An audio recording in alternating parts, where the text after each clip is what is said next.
All right, go live. Go on. You can do it. We're live. All right, so we're live. So, welcome to another Run Wild with Us, Ask Us Anything. I'm Lisa Kastner. I'm the founder and executive editor of Running Wild and Rise Presses. I am here with one of our phenomenal editors and acquisition editors, Ben White. And we are typically here with you on Thursdays between um, 5 and 6 p.m. Pacific time, 8 and 9 p.m. Eastern time. And we're here to answer any old questions that you have around publishing, editing. Why is Ben wearing a pumpkin T-shirt? Why am I dressed like a unicorn? Right? I mean, whatever. It's all good. Yes, Yes. it's the Halloween spirit. It is the Halloween spirit. So next time we'll show up like matching, right? It won't just be Yeah, we'll coordinate. yeah, we'll We'll send, coordinate. we'll send out a memo. Yeah, exactly. We'll send out a memo. That's awesome. um, so with that, Ben, how are you doing? What's going on, Uh, young man? Doing okay. Just working a little bit, editing a little bit, reading a little bit, writing a little bit. Mm, nice. You're getting a lot more done than I am.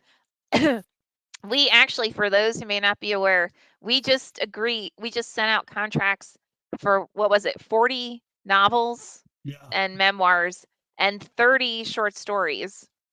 So I have been negotiating these contracts. So that's 70. I thought it was 60. Jesus Christ. So I have been negotiating these 70 contracts um for what, the last 2-3 weeks, something like that. So Yeah. I'm not getting done anything that I thought I was going to get done. No, no, no. It was some of that was my fault because I waited to accept the stories the same time we were accepting novels. So that should have been done back in the summer, but Nah, it doesn't matter. It's all yeah. good. Honestly, part of it's my fault too, because you were like, okay, you did it. And I went, yay. And then like a month later, I went, wait a minute. I'm supposed to send out contracts, right? And you were like, yeah. I'm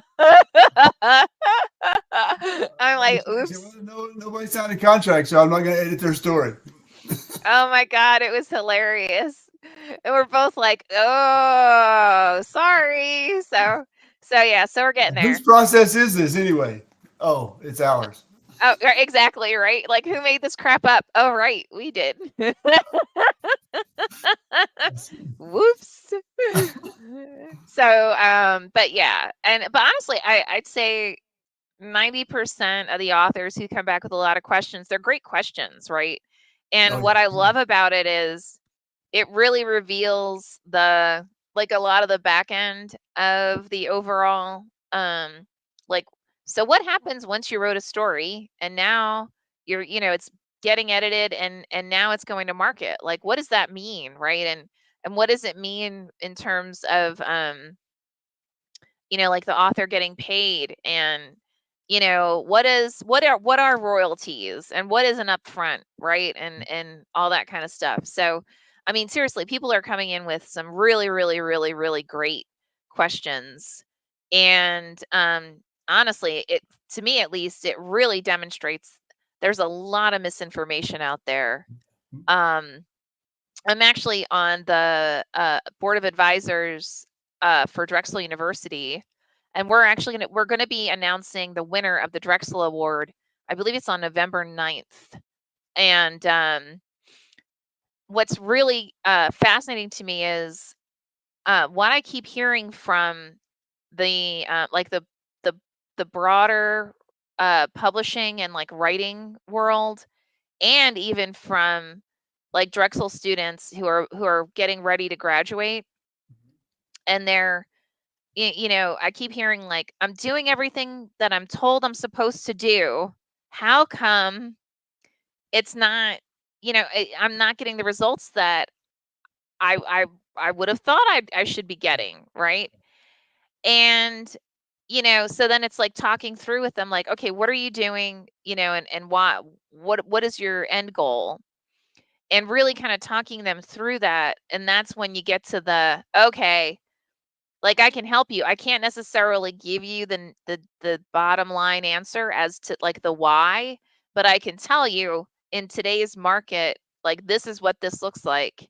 And with you doing this, you are filling X, Y, and Z, right? But here are all these other factors that you may not be aware of because you've never, been through this before.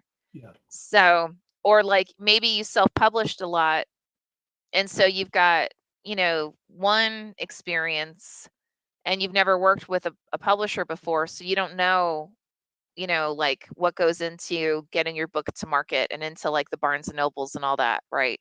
So, it's been really, at least to me, it's been really interesting, um, but still my favorite is the guy who sent me a hate email about how dare I say we're going to use AI and, blah, blah, blah. And how dare I demand that he do publicity, and how dare I include, like a list of like recommendations for, publicity. Um, and I'm like, but it actually explicitly says we don't use AI. Like and the publicity stuff is all just, it's recommendations. Like we're not telling you to do it. We're giving you this because like, so folks know what I'm talking about. Our contract actually has a section around publicity and marketing, and we have outlined for the author recommendations in terms of what to do for publicity and marketing. And it says, like, it's just recommendations, but I think it starts at like 6 months out, and then like it's like 6 months, and then like 3 months, like Yeah. 90 days, 60 days, blah blah blah. And we actually did this based on feedback we got from authors, that like a lot of them come into it and either they don't know what to do, or like they've heard, you're supposed to do this stuff and they tried it in the past and it didn't work, or whatever. And one of our advisors, she used to be the president of marketing, believe it or not, for movies at Warner Brothers. And she was like, oh, I, in all those big names that you see, when they sign up to be in a film, they get basically the equivalent of what we sent. I mean, not it's obviously not the same stuff, but like they get a section of publicity and marketing, but it's mandatory for so that they have to do all this stuff associated with films. So like when you see those authors going out and they're on TV shows and they're doing different marketing campaigns and they're on blogs and blah blah blah, they're not doing it because they're like, oh, this will be fun. They're doing it because they signed a contract that said that they had to do it in association with that film or that TV show, right? So we were like, okay, wow, that's a great idea. Let's put it in the contract, but we'll make it as a recommendation because, we don't know what resources you have available to you, but this will clarify that, right? It'll make it transparent. And so I personally found it hilarious that he was infuriated that we included that in the actual contract. But anyway, CJ says, good evening and happy Halloween. Happy Halloween, CJ. I'm hoping that you are home or wherever you are and you've got your little, costume going. It it's more fun that way. So I don't know. So Ben, do you actually get like trick-or-treaters or no? We haven't for a long time. No? It's up on a hill in the dark with dirt roads and nobody. It's too scary for Halloween. That's awesome. So we might have gotten 2 trick or treaters in the last 4 years. Wow. Yeah, so we just leave the light off and log on and answer anything. Okay. It's a better deal. It's a better deal. I live across the street from an elementary school, but we've got like a white picket fence, and so Yeah. I think like I put out like a skeleton, like a and then I put in his lap a big bowl of candies, so that the kids can come and go however they want. But I think like they're scared like to come in through the gate because they don't know us, although we've been here now 11 years we've lived here, something like that. So, but yeah, so either I'll go outside at the end of the night and the bowl will be empty because I'm betting someone just comes through and just empties it, or it'll still be pretty, full, but that's fine. At least we try. Yeah, yeah. It's the spirit of Halloween. It is this, yeah, sure, exactly. So, are there any of all the titles that we went over in the last during our last acquisition session, are there any that you're like super excited about?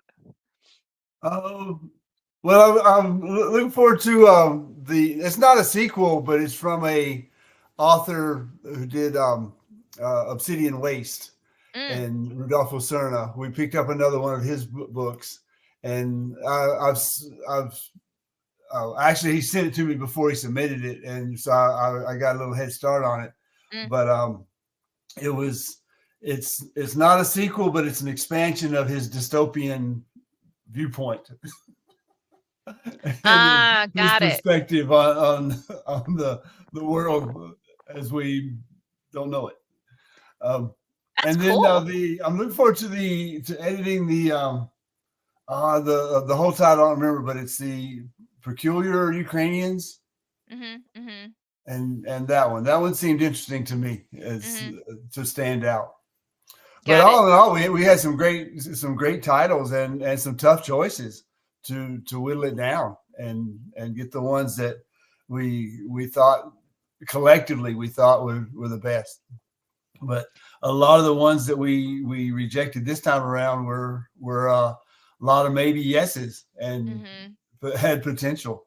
mhm. And so And I'm sorry. Go ahead. well, that's just a good spot to be in as acquisition editors. That's that's a, it's harder, but it's better for Running Wild Press and Rise Mm. to have to be in that problem to have that problem. Oh yeah, absolutely. I think this time around we ended up with something. What was it, like 300 that were all yes, maybe yeses? I Yeah, mean, woo! That's a lot, guys. yeah. That is a lot. Um, And we all saw something different. And mm, sometimes we said the same thing in different ways, mm, and mm, so it took a little conversation to see. Well, yeah, I hear what you're saying, and that's kind of what I see too. mm, So to help the decision one way or the other. mhm. Yeah, and it was interesting. I think we only had maybe one or two that were maybe yeses. No, change that. No, we had like a dozen that were maybe yeses that we had folks go back and like, okay, think about it this way. Now Yeah, go back and, look at it again and then let me know. And out of that dozen, maybe three we ended up turning down, and the rest we yeah. actually acquired. So It didn't help us to star them and go back and look at them. It only added to the numbers, but again, that's not a bad problem. agreed. Yeah. And now what I thought was funny is well, not funny, because we have this every time. Every time there's a couple that are maybe yeses, and like one or two people are so passionate about the yes or so passionate about the no, right? That we have a really great dialogue, Oh yeah, around it. And then if like someone didn't have a chance to look at it, we're like, okay, go back, look at it, and keep this in mind, when you're going over it, right? So that they would have that additional perspective mhm. through that process. So Yeah. um Joelle, by the way, Joelle and I talked earlier this week, and she was like, "Oh my God, I loved that! Like, I loved being in the acquisition meeting. Like, I loved being in the conversation." Yeah, Uh, so, and I agree. It's oh yeah, it makes you uh, defend your choice either way, and mm, but it's not a defensive defending. It's an open minded discussion dialogue, like you mhm, say, and to see what other people see in a story, and they say, well, this one's going to take more editing, and uh, but it's got potential, and to see that potential and then know how much work is going to be involved in the editing side. Mm, And it's sometimes that was the determining factor. So lesson learned for anyone listening: make sure your font is consistent. Make sure your storyline is consistent, mm, and that when you say in your log line what it's about, make sure that is clear, that that's mm. what it's about, and for your reader. Yeah, absolutely. And we to Ben, to your point, you know, a lot of times it comes down to like, if the person who's passionate about it, is this something that you would be willing to edit, right? Because there were some works that we had that we said, well, I really, it's a maybe for me, but I just like, I don't have the energy to do this.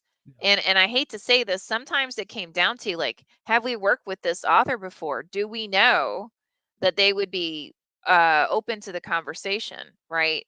um and if we didn't know them, then a lot of times, none of us, because it's, mind you, like our acquisition meetings are 3 editors and 1 person who has a background in like licensing and um like managing brands and stuff like that, right? So if we look at it and none of us, we're all like, well, I like it, I don't love it, this is why, right?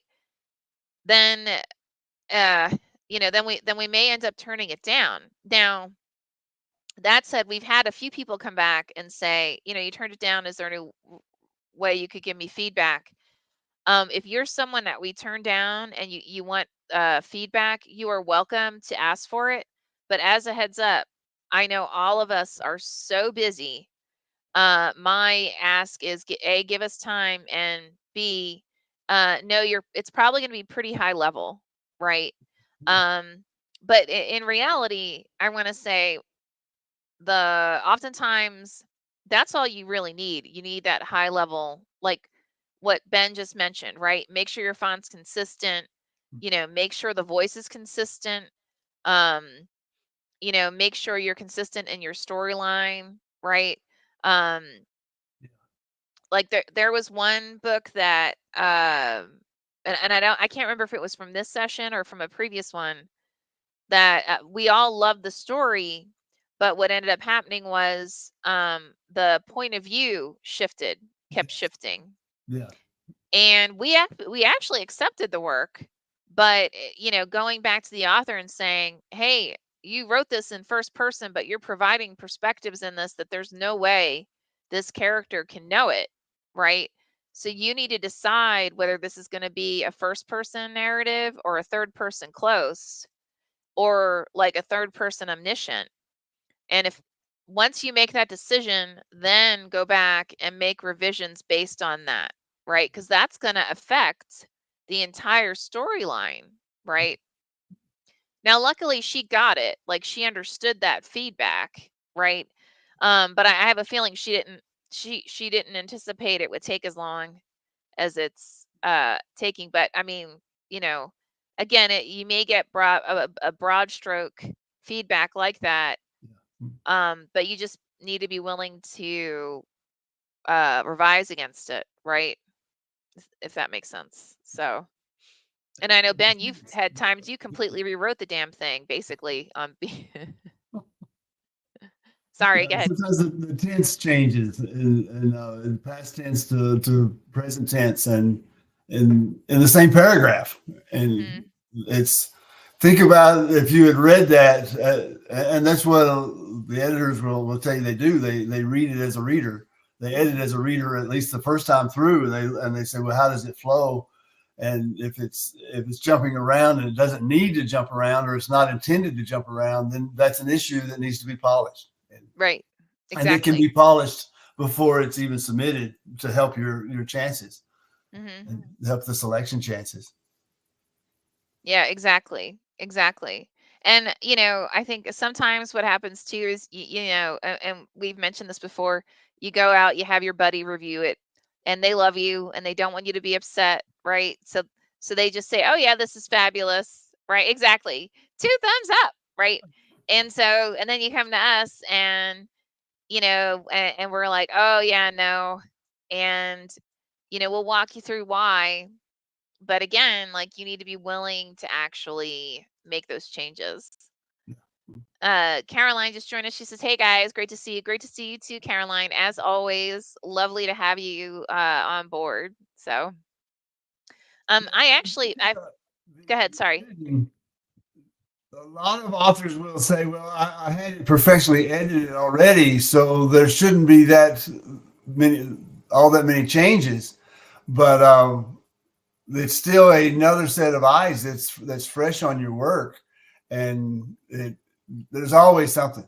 There's Right. always something, a question that comes up, or something that was missed, and so we're going to edit it. We're going to say, well, that's good that you had it edited. That should be easier for us on this end, but then that's not a guarantee that it's easier for us on this end at all, because there's just certain things that some editors look for and that some don't, and we try to make it all encompassing of what we look for and what we see, what we catch, and the questions we ask. Sometimes it's okay. We just ask a question of, does this really add value, or does this help the flow, or why is this character in here? What part does that play? Well, and Ben, thank you for bringing that up.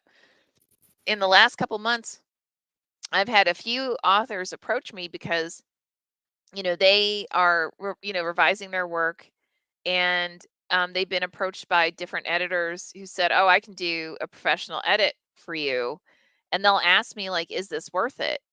And there are so many people who they're trying to build a reputation, or maybe they have a reputation and they are trying to get more work, right? And so like anytime you're going to hire a freelancer, you want to go and you want to find out, you want recommendations from people who've used them before, and you want to find out what their experience was, and you want to get from them, like, okay, what kind of editing did they do? Was this like purely a line edit, right? um I've had instances where authors hired an editor, and all they just did a copy edit, and all a copy edit is, it's a line edit, right? So like noun verb agreement, like that kind of thing, right? Is the comma in the right place, that kind, like those types of edits. They didn't actually look at the work from a narrative perspective, from a craft perspective. They didn't look for the things that Ben just referenced, like, why is this character here? Is this character followed throughout the story, right? What's the purpose? What's the intent of the entire book? We had a few pieces this time around, which actually kind of surprised me, where you get 20 pages into the book and you still don't know why the hell you're reading it, right? You don't ever want a reader to have that emotional response, right? You always want the reader to come into it and go, "Oh wow, this is fabulous," right? You don't ever want someone to say, "Why am I still reading this? What's the point?" Right? Like, why am I here? Now, maybe you get there on page 100, but dude, it's page 100. Like, no one's gonna hold it out that long, you know. But like, so when you're hiring editors, find out what kind of edit they provided, and also look up what standard rates are for that kind of editor, and just to make sure that you're not honestly underpaying or overpaying, right? You want to be fair. Um, so really take that into account, and then base again, exactly what Ben just mentioned. Make sure that um you need to be open-minded when you're going to a publisher, because they're going to find something, right? Even if it's just a line edits, right? They'll probably find some weird typos, right? Or they may look at it from a different perspective and be able to give you some narrative or some craft feedback that can help you really kind of evolve the story. Or even And go ahead. as simple as hyphenated words, that, well, you hyphenated it 2 pages ago, but not here, and so the inconsistencies matter. And it would be both ways would be right, and you could accept it creatively, whether it's hyphenated or not, Mhm. but not both. And then even M dash consistency. So sometimes the M dash is just a small dash, or sometimes it's the longer M dash, and with no spaces. Some places it's got space, M dash space, and Mhm. those inconsistencies stand out. And the reader that you want to have pays attention to what you're writing, so they're going to pay attention to the things that distract them, sometimes even more than your story. And you don't want that. Exactly. You want Yeah, that consistency throughout. exactly. Well, and think about it too, guys. Like if you're reading something and in one section the word whitehead is white dash head, and in the next section it's one word, the implication to the reader is that it has a different meaning. So, you know, things like that, it may sound small, but it's actually huge when you're the third party reader. So definitely, having someone with that additional perspective is tremendous. Um, Rod says, to the audience, the things being said here are pure gold. Listen to them. It'll make you a far better writer. I have worked with Ben, and the man is an editing genius. I'll be honest, guys. We've got Family Pack that came out October 3rd. I'm going to be at Dark Delicacies in Burbank on Saturday at 3 p.m. Myself and another author who wrote a werewolf story as well, or a shapeshifter story as well. When I wrote the first book to this, because it's actually an ongoing series, um, Cure, I didn't go to any other publisher. I intentionally submitted it to Running Wild under a pseudonym, and because I wanted the acquisition team whom I trusted, and I knew these editors and I knew they were rock stars, I wanted them to review it with a completely unbiased viewpoint, and to let me know, like, is this something that they would want to acquire? Again, with me submitting under a false name, right, under a pseudonym, and um, if so, what would they want to do with it? And I was terrified when I did that. Seriously, because I've edited Ben and I've edited Peter, right? That's how we all became friends and how we all, you know, joined forces. And I've seen their editing Acquium. Acquium.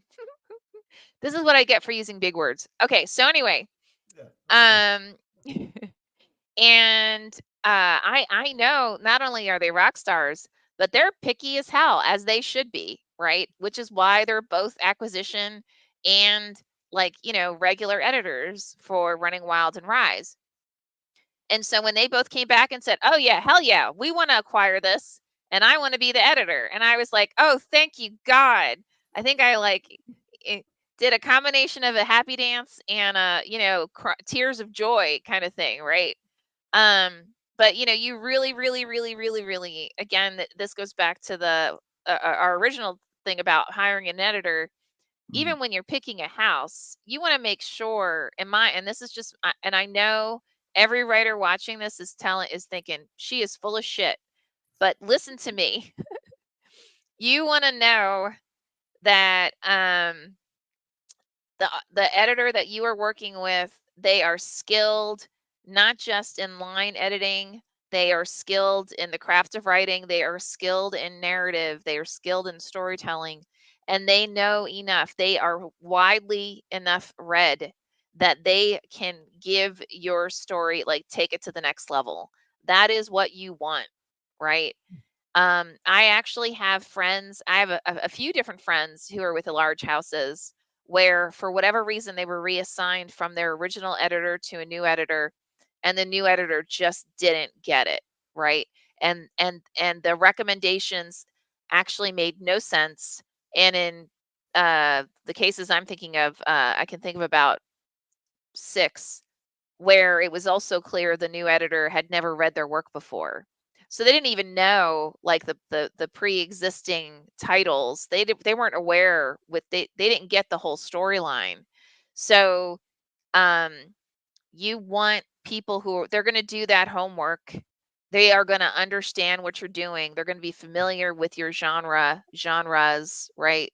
And they're really so everything that they're going to bring to the table in those revisions are going to truly help that story evolve. So I hope that made sense. Teja says, Happy Halloween. Happy Halloween. Oh, and happy Diwali to anyone who celebrates Diwali.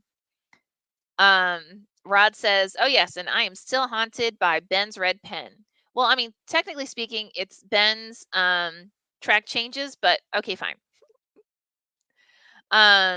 Rod says, please know most of what I am today is directly the result of working with Ben and Running Wild Press. They do know their stuff. Oh, well, that's very kind of you, Rod. And honestly, we're very proud. Rod is actually we've published Rod, and Rod was actually one of our editors, and all the authors that worked with him absolutely adored him.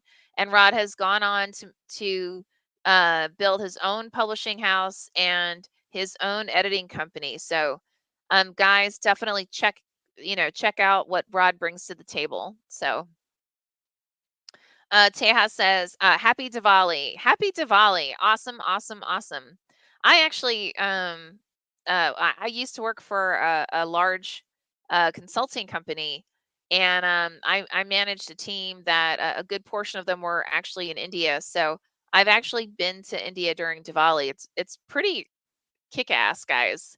So if you don't celebrate Diwali, look it up, man. It's I guess you could say it's the equivalent of Christian's Christmas. So yeah, just look it up. It is truly a blast. So anyway, um Rod, of course. Rod says, "Wow, Lisa, oh my, thank you so much." Of course, of course, of course, of course. Honestly, I'd say that we're proudest of those. We've had several authors who went on to either go to major houses, um, they've started their own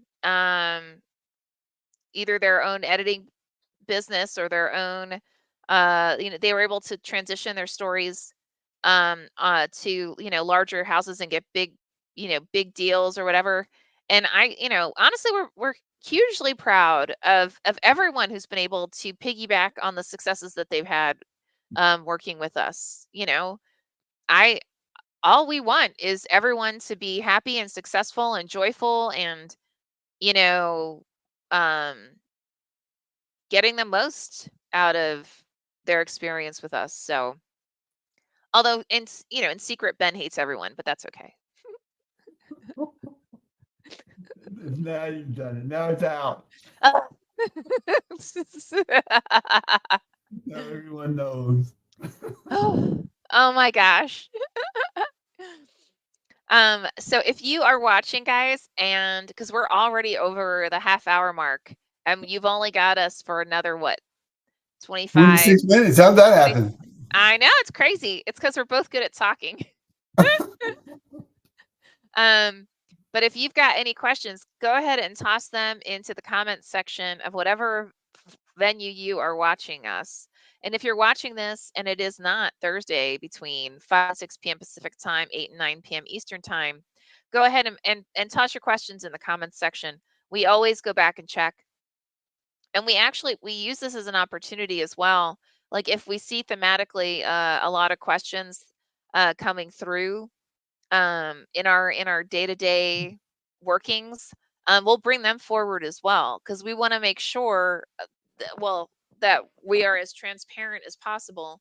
And the whole purpose of this, guys, is for us to share information, right? There's so much disinformation out there, not just around it's around crafts, around storytelling, around publishing, around selling books, around distribution. I mean, you name it.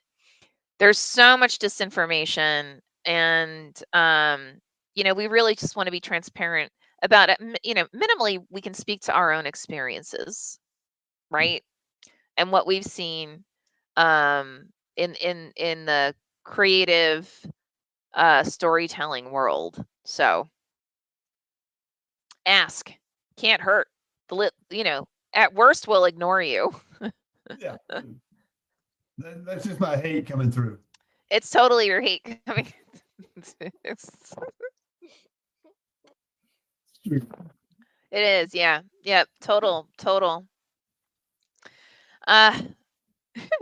It's those people that wear pumpkin t-shirts, man. The hate just kind of emanates. Make sure you can see it. It's got the eyelashes and everything. I know, it's awesome. I love it. I totally love it. And I'm at. And I don't need to put a candle in it because I'm just bright enough already. You just glow through. Yes. I glow right through. I'm my own candle. Oh my gosh, that's fabulous. I was gonna say, I tell you something, and now I can't remember. But oh well, I get that. That shows how much it matters. So, have you been writing, young man? Every day. All right. And let's see, I'm up to. I've been typing too, so I've still got a stack of books to go through and type up collections, but I'm sitting on like 30 something collections. Oh wow. That need to be shopped out. That was somehow I got behind. I don't know how I got behind so far, but somehow it happened. Yeah, I'm supposed to be at least like halfway through the first draft of the next book in the Cure series, which we have tentatively called War Dogs. Although I really do like that title, so I don't think it's going to go away. But right now, I just keep fleshing out the outline, because like the more I'm getting into the going back and looking at the last the last book, Family Pack, which just came out, and the more I'm looking at, I leave a lot of Easter eggs, guys, in my books.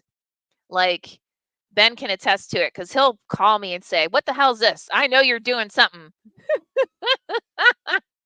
And then we'll like talk through. It's all a maniacal plan, totally. And I'm going to understand, so I don't call as much anymore. No, that's true. He waits until the end, and then he's like, "If you kill off this character, I am gonna kick your ass." And I'm like, "Okay." Yeah, no, cannot do it. If you kill him off, you've ended the series. Yeah. Oh, I don't want to do that. Yeah, I know, right? Boom. It's done.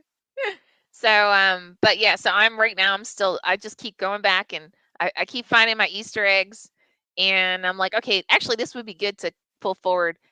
But what I'm actually quickly learning is I've left Easter eggs in Cure and in Family Pack that I haven't used yet. And I can't use them in War Dogs. Like, it would be too much, Yeah. So I'm going to have to use them in like whatever the fourth book's going to be. So it'll be interesting. It just forces me to go back and reread my own crap. So yes. Rod says, "I'm on Twitter every day. It's my social media home. I've met some great writer friends, but I estimate 70% of every advice given is valueless. This show is much needed." Oh, wow. That's a big percentage. Writers need the straight talk and vast knowledge shared on this show. Oh, well, thank you guys. Thank you, Rod. That's very kind. And honestly, too, we actually have quite a few authors who tune in and editors who tune in each week, and they give great advice as well in the comments section. Mm-hmm. And we do our best to reiterate it and to piggyback on it. But if you watch, and I'd say you should go through the comments too, because you could actually learn a lot from each other as well. So, yeah. Yeah, and that's we're still talking about your work, Lisa. The outline technique that you use it's got this top story, but it's also got this underlying uncurrent story that feeds into it. And to outline it that way and to make sure you're clear on how you want to piece them together is a good technique. Mm. And honestly, guys, it's really because if anyone's read my work, it's not simplistic. I like complex stories with a lot of different storylines running through it. And in order to do it where you can actually write that outline, that the actual fleshed out version in, like, I'd say 6, 9 months, something like that, you really need to have an outlining version like that. And it's not, I'm not doing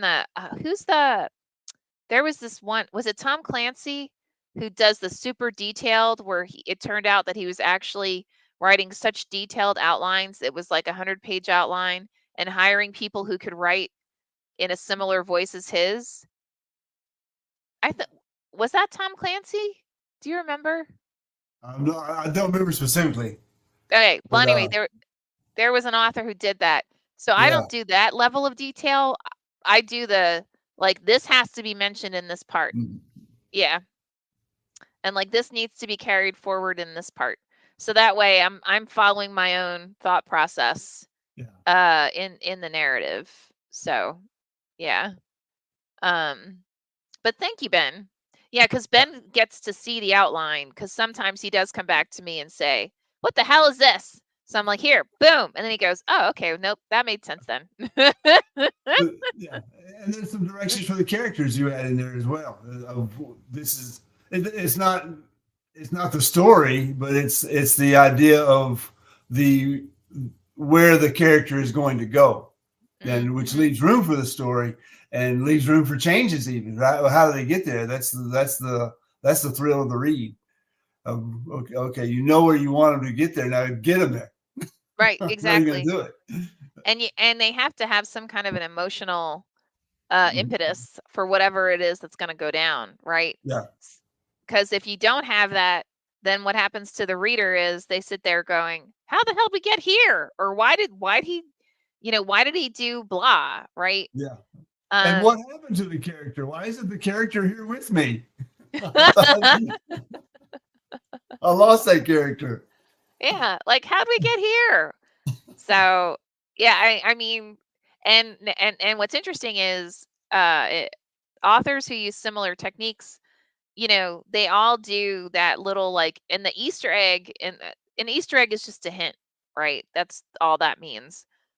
It could be something as simple as in one, and I'm oversimplifying here. In one chapter, the character is like drinking coffee, and in the next chapter, or change that. In one chapter, the the character is like doing shots of whiskey, and in the next chapter, they're abstaining from any alcohol, right? That actually has an implication that they're going through a major transformation, because in reality, people if you're going to go dry, right, you are doing a major personal transformation, and but physical, emotional, mental, all of it.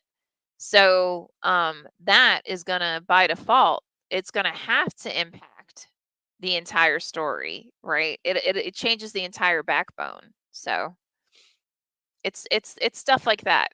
It may seem little, but in reality, it's a huge driver for what's occurring. Teha asks, so what's your favorite Easter egg? Why is Ben to the left and Lisa to the right? It's because Ben entered the first tonight. So I was meeting with an author, going through the contract and answering questions about the contract, and so it was running long, and so I actually entered our live stream later than Ben, so that's why I'm to the right. Yes. That is hilarious, though. I was on time. Yeah, he was on time. Yep, he absolutely was on time. Which is really weird, but I'm not going to mention that. Well, you weren't going to mention it, and then you got called out. Yeah. I'm glad you noticed. Thank you for noticing, Thea. Okay, so what is your favorite Easter egg? Do you have one? Oh, in your work, I like the way that Eddie is going to reemerge as a more of a character. Oh, oh, And cool. and the way we worked it was with because Javier almost disappeared, and Mm, he was very close to disappearing and not really explaining what happened. But when we brought in Eddie as a shapeshifter who had shifted into Eddie or mm-hmm, into Javier, then it made sense. Okay, so who's this Eddie guy? He's interesting, and so mm-hmm, he was kind of a clue for later Eddieisms. mm-hmm.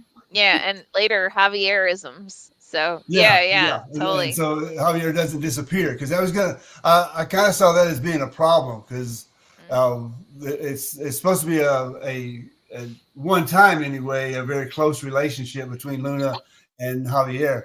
So mm-hmm. it's so you just can't cut that off and say okay Javier's gone.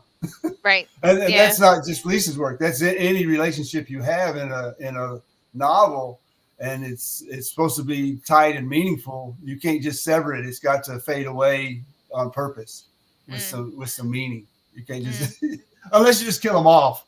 Yeah, they were Like really in love boom. until the car went over the cliff, and well, that was it. Chapter 6. And now the sun rises. Now, Oh my gosh, that's awesome. Look who decided to join us. I hear he went out to eat. We So what did. and what did we have? Was it We had fabulous? a fabulous. Kathy had some black and shrimp fish tacos, and I had some shrimp. At this Ooh. place. Yeah, it's this fabulous place. They're closed. They shut their restaurant down, but they're operating a tent area out front and outside on the restaurant, so they're still quasi open, but they should be open in time for the new motel opening next June. So Oh, really good food. cool. They're in the perfect spot for it. So they're right across the street from the hotel. So Nice. That is so awesome. yeah, yeah. We felt we had to leave the premises for at least an hour or so, Ah, and I'm not going into details, but we had to leave because life has to be dramatic at one time or another. So understood. what So story what conversation did I just walk into? So we were talking about what the our favorite Easter eggs are, and so Ben leaned into an Easter egg that I left in a family pack. Ah, So cool. now hopefully people will go and read it and not just go, "What the hell is he talking about?" no Of reason course they're not to gonna read read it it. now. Eh, we'll see. So what's your favorite Easter egg? Any book, anything? Oh wow, I was not prepared for this. Oh, then you don't have to. I just Yeah, just give me a yeah. moment to think about it. It's been a rough day, so. I mean, honestly, I used to be a huge Sherlock Holmes fan, and that's where I learned how to do Easter eggs, to be honest. Because Mm-hmm. if you actually go back and read Sherlock Holmes, Agatha Christie was not great at Yeah. Easter eggs. She just kind of was like it did what we described, like someone died, and then all of a sudden the sun is up, and Chapter 6. life is fabulous, right? Uh-huh. Uh, but Sherlock Holmes actually like gave these fabulous little Easter eggs along the way, and and it made you go back and read the story again so that you could see if you hadn't picked up on the Easter egg, it made you go back and pick up on the Easter egg. You know, So just a foreshadowing of an event that's going to happen, or something else. either a foreshadowing or like a hint. So like we were talking about um like some kind of major life transformation. So something as simple as like in chapter 1, the guy is, chugging whiskey, right? And then Mm-hmm. chapter 2, he's abstaining. You don't have to say he's gone dry. You know he's gone dry, right? But that's also an Easter egg telling the reader there's going to be a major transformation that's going down, and this is your flag that it's about to happen. Does Right, that make right. does that make sense? Mm-hmm. Yeah. It's almost an explanation without explaining. Right. And once you get to that secondary part, okay, now it links back together. I was thinking of A Tale of Two Cities when Dickens had said something early in the book, and then when the grave robbers were being discussed, it made sense back to that other part. So okay, that's how that happened, or that's why that happened. Right. It's really it can be really rewarding for the reader to be given that information in that showing way, not the telling way, but the showing way. Right. Yeah. And Ben, to your point, it's so much more fulfilling and much more engaging for the reader to use those little hints so that they're actively thinking about it and they're actively part of the story, so that as these things transpire and evolve, they're like, they have that fulfillment of, oh, I figured that out, or like, oh, I can anticipate where this is going because these hints were left, versus outright saying, hey, this guy just went dry and his whole world's about to change. It's kind of like, well, yeah, I figured that out because you implied it over here, right? You didn't need to tell me that, right? It tends to be, in my opinion, it's boring when you do it that way. But yeah, I mean, you're assuming the intelligence of your reader too. Right, exactly. You're looking at it as a reader, and you're engaging that reader. Exactly. I'm sorry, Ben. What were you saying? Even if the response from the reader is, "Oh man, why didn't I see that? Why didn't I know that? I should have put that together already." That's even better.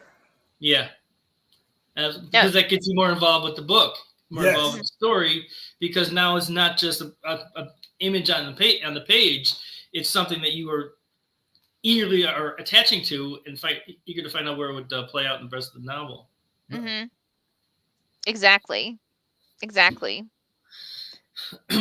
To the other point, I was working with a director, an award-winning director. He had a script where he had a young girl who was in love with another young girl, and her name was Stephanie. And there was a boy in her school at the same time, and the first girl, the main character, wasn't allowed to tell this other girl that she liked her or whatever like that. It just wasn't done, and she wasn't sharing herself.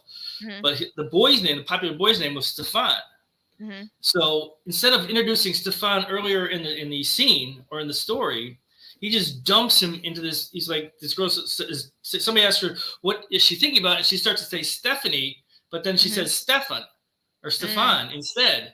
So it's just thrust upon the reader. And I thought it was a cheap shot for the writer to do, because that doesn't give you anything to assume or to look forward to or to look back upon, if that makes sense. Yeah. I mean, it's a cheap trick. I mean, it's lazy. I argued with him about it. His production director argued with him about it, but he held firm. Oh, okay. What was his logic behind it? Like, why did he feel as though that was the approach? Out of curiosity, did he give you that? I asked him. I kept asking him, why can't you just do this? I mean, it's one line earlier in the scene. He's like, no, I want it to be a surprise to the viewer, to the audience. I'm like, but it's more of a surprise. It's a more round surprise if they know that this is a fact of the story before it gets sprung upon them. He wanted it to be a total, complete surprise, which doesn't give you any sort of, build up to the moment. Because if you know Stefan is the popular, good-looking boy in school, and she's thinking about someone else, but she's able to get away with just saying Stefan and getting out of the scene, staying out of trouble or whatever. I mean, it's not assuming the intelligence of the reader or of the audience member. Got it. Huh. The film was 2 secrets, so I think you can. Yeah, and it wouldn't even need to be like overt. It'd just be just very subtle mention earlier. Exactly. Something to remember, a seed to plant, or an Easter egg to hide. That's exactly. That work. Yeah. And that's just it. The less overt, the better. I mean, and then honestly, if you watch your favorite TV shows, the really, really, really good ones, they're leaving those Easter eggs now, right? So like I'm watching Slow Horses, and I just watched the episode where what's his name? River, the one character River, his grandfather who had raised him, who was ex military, I guess you could say, right? He's has dementia, and at the end of the scene, or at the end of that episode, he's put in a home. Well, as they're walking down the hallway and they're being shown around this old folks home, they reference, oh, look, there are all these ex special forces people in this home. Well, for me, that's a huge Easter egg, right? They're going to have at least one episode where those people are going to kick ass. Like there's going to be something that goes down in that home if they have a whole bunch of ex special forces in there, right? Right. So again, it's just a like, oh look, here's all these guys I used to work with. Boom, huge hint, people, right? So yeah, but yeah, it doesn't have to be big. It just has to be something where, and it has to fit in that scene. exactly. Right? It can't just be thrown in there. It has to be something that feels natural as a part of that the narrative that is occurring. So yeah. Exactly. Well, I was just looking something up with Chekhov. If a gun is shown in the first scene of a play, or first act of a play, it's got to go off in the third. I mean, that's the old good example of it, because why else would you put it there? I mean, then it's just an unnecessary prop. Right. So. No, actually, that's a great point. If you want to look at the great ways to do narrative structure, the 3-act play structure is actually also a great structure for novels or for longer works. So guys, you should go and look that up and look up like what's because the basic structure tells you what should be in first, what should be in second, and what should be in third, and that can help guide you as you're fleshing out your longer pieces. So right. So Peter, other than a phenomenal evening of food, what else have you been up to? We only got 3 minutes, and so this is going to be all about Peter. It's been, for the most part, pretty quiet and pretty smooth around here. We are gearing up to head to Tennessee next week, so that should be exciting and fun. Oh wow! Okay. So yeah. Other than that, just reading. Should be reading a lot more than I am, but the book that I'm editing, the novel that I'm editing right now, I mean, it's come to the point where I'm reading through it, and the change, because of the changes the author did in the first third of the book, all these scenes are coming to life much more colorfully, much more fully. That I'm going back and say, was this part in the first version or in the first drafts? And yes, they were all there, but the buildup wasn't good enough for me to recognize these as the Easter eggs, as the positive images and impressions and storytelling. So it's like the stuff that she redid the beat in the beginning really made the story as I'm going through it that much more profound, that much more resonant with me. So I find that exciting. So very nice. I think I'm going on a motorcycle run either with the Elks Club or with the veterans this Sunday too. So cool. Polish up the bike, go on poker run maybe. Not decide which one. I'll go on the poker run because I like hanging out with those guys better. But the veterans run is the guys I work with. I'm like, I deal with them all every day. So it's like, I don't really hang out with these guys. So hey, whatever works, man. Whatever works. Yeah, do it. Yep. So well, and anybody in the Southern California area, go to Dark Delicacies in Burbank. I will be there Saturday, 3 to 5 p.m. I'll be there to sign books and talk and chat and whatever you want. And then on Sunday, I will be in San Diego at the Mysterious Galaxy bookstore it's closer to Old Town, and I'll be there from noon to, I believe it's noon to 3. And I'll be there as part of the Writers Coffee House. And honestly, the Writers Coffee House, I mean, we basically kind of ripped them off. because Writers Coffee House is just some established writers and editors who get together with those who are up and coming and talk about the publishing industry. So definitely, if there is a Writers Coffee House going on in your area, you should definitely check it out. It is well worth it. So, Cool. yeah, and with that, we are actually overtime. So, thank you guys all for joining. Rod, Teja, CJ, Caroline, everyone who joined. It was awesome to see you. Awesome to have you. And as always, Ben and Peter are their natural rock stars that they are. And you guys join us next week. Looking forward to seeing you then. So with that, ciao. Have a good week.